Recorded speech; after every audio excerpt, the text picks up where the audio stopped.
Сәлем достар, бүгін мен сіздермен өте дәмді болып шығатын, тез дайындалатын бауыр тортымен бөлісемін.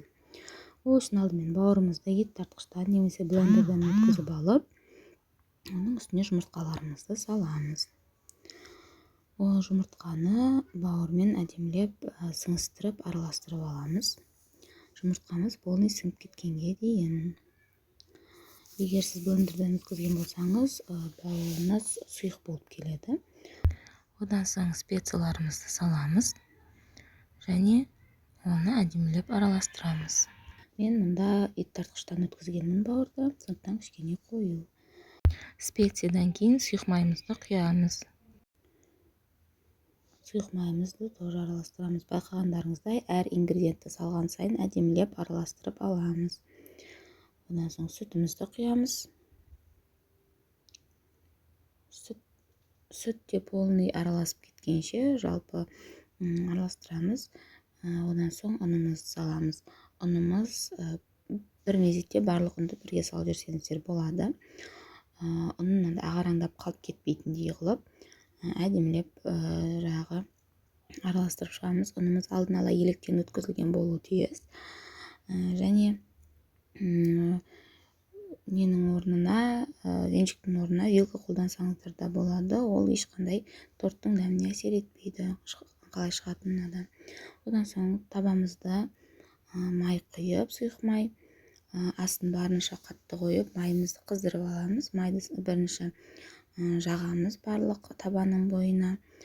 Бір-ақ рет жағасыздар, одан кейін әр не сайын жағудың қажеті жоқ. Мен мұнда блинный цемді қолдандым. Әр қолданар алдында бауырымыздың қоспасын араластырып аламыз, себебі астында бауыр шөгіп қалуы мүмкін. Осылай барлық табан бойына жайып шығамыз бауырымызды. Осылай араластырып тұрасыздар әр қолданған сайын.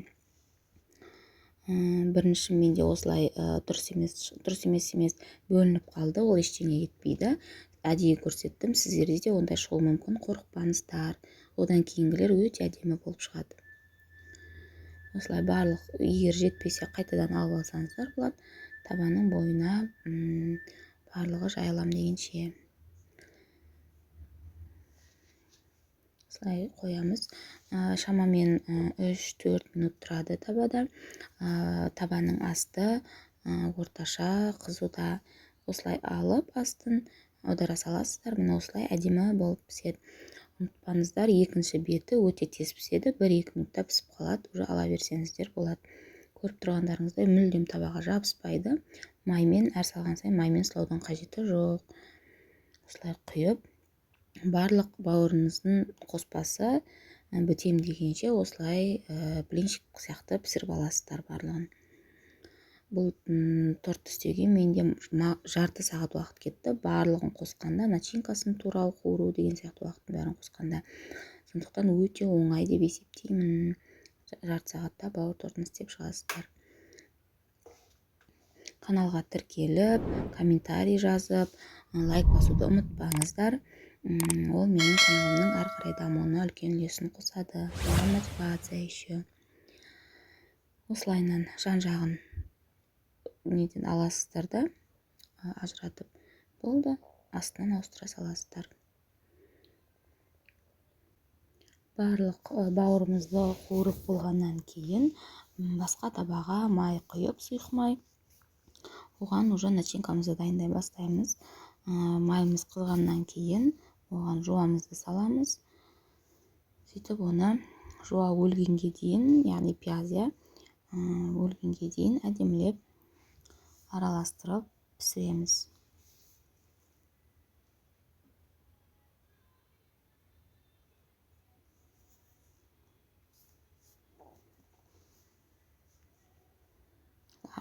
Араластырып әдемілеп жуа өлгенге дейін пісіреміз. Сосын оның үстіне теркадан өткізілген сәбізімізді қосамыз. Жуаны майдалап қолмен турайсыздар. Сәбізді теркадан өткізген дұрыс. Осылай астын баяулатып қойып, бетін жауып, 5-6 минутқа пісіріп қоямыз. Сәбіз пісіп, жуамыз өлгеннен кейін үстіне чеснок салып, чесногымызды тоже араластырамыз әдемілеп. Міне осында біздің салмамыз жартылай дайын. Енді соңғы штрих, үстіне майонез салып, майонезбен араластырамыз бірге. Салмаңыз ыстық болмау керек, кішкене салқындап, қанжылым болған кезде майонез салсаңыздар болады. Осылай әдемілеп араластырып сіңімді алғаннан кейін, майонездің несі, мен мұнда 3 қасық қостым майонез, әркім өзіне қалағанынша салады негізі. Осылай салғаннан кейін, енді тортымызды жинаймыз. Әр слойдың арасына салмамызды салып отырамыз. Бірінші слой астына кетті, үстіне салма салып, барлық беткейінің барлығын осылай толтырамыз. Одан соң келесі бауырдың блинын қоямыз. Дәл солай үстін тағы да салмамен толтырамыз. Осылай барлық салмамен толтырылғаннан кейін, оның соңғы бетіне қалған салмамыздың барлығын әсемдеп жағып шығамыз.